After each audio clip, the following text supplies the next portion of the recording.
ऋषि कपूर और नीतू सिंह की शादी का रिसेप्शन राज कपूर ने लंदन में किया था। सलमा की अम्मी को भी इसमें बुलाया गया था। सलमा यानी कि सलमा आगा, जो कि निकाह फिल्म की हीरोइन थी। बॉलीवुड के भी कई दिग्गज निर्माता निर्देशक भी इस रिसेप्शन में हिस्सा लेने मुंबई से आए थे। इनमें मशहूर निर्देशक बी.आर. चोपड़ा भी थे। फिल्मी पार्टियों में अक्सर निर्माता निर्देशक अपनी फिल्मों की चर्चा करते हैं, नए चेहरे की तलाश में रहते हैं। बातों ही बातों में राज कपूर ने कहा कि वे अपनी फिल्म हिना के लिए एक पाकिस्तानी अभिनेत्री की तलाश कर रहे हैं। बी.आर. चोपड़ा ने भी बताया कि वे अपनी आगामी फिल्म तलाक तलाक तलाक के लिए एक नई मुस्लिम अभिनेत्री चाहते हैं, क्योंकि मुस्लिम पृष्ठभूमि की कहानी होने की वजह से उन्हें लगता है कि एक मुसलमान अदाकारा इस रोल के साथ बेहतर न्याय कर पाएगी। सलमा तक ये सारी बातें पहुंच गई। राज कपूर ने हिना की बजाय दूसरी फिल्म शुरू कर दी तो बी.आर. चोपड़ा की फिल्म हासिल करने के लिए सलमा मुंबई आ पहुंची। गोरी चिट्टी बिल्लौरी आंखों वाली तथा मुस्लिम होने के साथ साथ कपूर खानदान के नजदीक होने का फायदा भी सलमा को मिला और बी.आर. चोपड़ा ने उन्हें तलाक तलाक तलाक की हीरोइन बना दिया, जो बाद में निकाह के नाम से रिलीज हुई।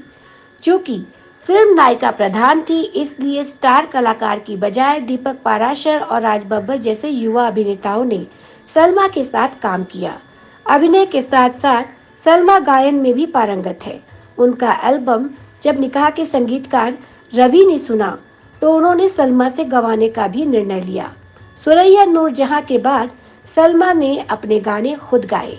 1982 में रिलीज हुई निकाह ने बॉक्स ऑफिस पर भारी सफलता हासिल की। कम बजट और बिना स्टार वाली इस फिल्म की सफलता चौंकाने वाली थी। सलमा द्वारा गाए गीत दिल के अरमां आंसुओं में बह गए और दूसरा गीत फिजा भी है जवां जवां, तो ये दोनों गीत सलमा आगा ने गाए थे। पति को बेहद चाहने वाली और उसकी बेरखुद से परेशान पत्नी का रोल सलमा ने बेहतरीन तरीके से निभाया था। निकाह में श्रेष्ठ अभिनय के लिए उनका फिल्म फेयर अवार्ड के लिए नामांकन हुआ। बेस्ट फीमेल सिंगर का अवार्ड उन्हें मिला। बॉलीवुड के निर्माताओं का ये हाल है कि कोई कलाकार हिट हो जाए तो उसे अपनी फिल्मों में लेने के लिए सब दौड़ पड़ते हैं। सलमा के साथ भी ऐसा ही हुआ। उन्होंने मुंबई में बसने का इरादा कर लिया। तेजी से उभर कर सामने आई सलमा से जो आशाएं थी उस पर वे खरी नहीं उतर पाई, तो इसके लिए पूरी तरह जिम्मेदार वे ही थी। इश्क मोहब्बत के चक्कर में वे ऐसी उलझी कि बॉलीवुड के निर्माताओं ने उनसे दूरी बना ली, क्योंकि सलमा करियर के प्रति ज्यादा गंभीर नजर नहीं आ रही थी। न्यूयॉर्क के व्यापारी महमूद सिप्रा सलमा के दीवाने थे। वे सलमा को अपनी बेगम बनाना चाहते थे, इसलिए निर्माता बनकर उन्होंने सलमा को लेकर बेगम, साहिबा और बेबसी नामक फिल्में शुरू कर दी। प्यार में सलमा ने बॉलीवुड निर्माताओं के कई प्रस्तावों को ठुकरा दिया और दोनों ने ब्याह रचा लिया। अचानक निकाह करने की वजह से बॉलीवुड निर्माताओं ने सलमा के नाम पर विचार करना बंद कर दिया। महमूद सिप्रा ने फिल्में सलमा को पाने के लिए बनाना शुरू की थी। फिल्में आधी भी नहीं बन पाई थी कि इश्क का बुखार उतर गया और वे अलग हो गए। निकाह के बाद सलमा ने जो फिल्में साइन की थी उसमें से एक थी बी सुभाष की कसम पैदा करने वाले की।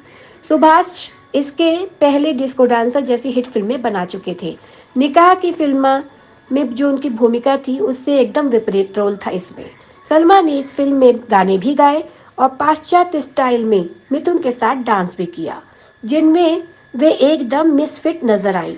उनका अभिनय भी बुरा था। ऊंचे लोग और सलमा बुरी तरह फ्लॉप हो गई, जो कि 1985 में आई थी दोनों फिल्में। इन फिल्मों में उनके अभिनय की कलाई भी खुल गई। वे सीमित भूमिकाओं के लिए ही उपयुक्त मानी जाने लगी। उनकी आवाज सिर्फ उन पर ही सूट होती थी, लिहाजा फिल्मी गायन में भी उनका दायरा सीमित हो गया। सलमा आगा को वन फिल्म वंडर कहा जाता है। इसी बीच सलमा ने जावेद शेख से शादी कर पाकिस्तानी फिल्में साइन कर ली। सलमा अपने करियर को ठीक से प्लान नहीं कर पाई। कभी वे भारत में होती तो कभी पाकिस्तान में, और बीच बीच में शादी और तलाक का दौर भी इनका चलता रहा। इसका असर उनके करियर पर भी पड़ना शुरू हो गया था। बॉलीवुड में अपने फिसलते करियर को संभालने के लिए उन्होंने जंगल की बेटी जैसी सी ग्रेड फिल्म में कि जो कि 1988 में आई थी, जिसमें उन्होंने अंग प्रदर्शन भी किया, लेकिन तब तक बहुत देर हो चुकी थी। इक्का दुक्का फिल्मों में वे कभी कभी दिखती रहीं। 3 अप्रैल 1962 को कराची में जन्मी सलमा हिंदी सिनेमा में बिजली की तरह चमकी जरूर, मगर उनका करियर छोटा रहा। निकाह फिल्म का गाना सलमा के जीवन पर फिट है। दिल के अरमा आंसुओं में बह गए। उनकी प्रमुख फिल्में कुछ इस प्रकार हैं: निकाह, कसम पैदा करने वाले की, सलमा, ऊंचे लोग, पति पत्नी और तवायफ, मीत मेरे मन की। तो बॉलीवुड में आज के लिए इतना ही। हम फिर मिलेंगे जल्दी ही बॉलीवुड की कोई अन्य दिलचस्प कहानी या किस्सा लेकर। तब तक के लिए हमारे साथ अपना साथ बनाए रखिए। नमस्कार।